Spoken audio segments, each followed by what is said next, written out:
na tunafahamiana hata hali za wazazi pia. Hakuna haja ya kuzungumza mengi. Nataka munipe 160,000 hapa.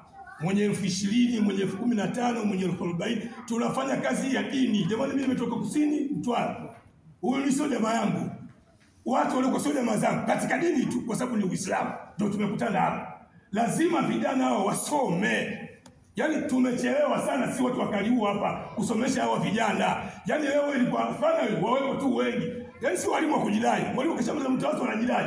Yaani unakuta mnamnamna unasema unajua hapo kule mwalimu hataki. Njoo fundisha hapo, usifundishe hataki mwalimu. Njoo kama, lakini wakiwa wengi hakuna kujidai. Kila mmoja atafanya hii kazi kwa sababu anajua dini. Kila mmoja atafundisha hii dini.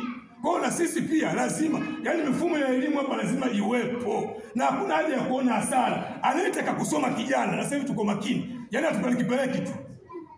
Tutampeleka kijana ambaye tunajua kwamba huyu anakwenda kusoma na hata kuwa na shida yote, atamaliza kuhifadhi Qur'an, atarudi hapa kuja kufundisha tarawih. Sisi tunakaa pembeni, tushazeeka tunaje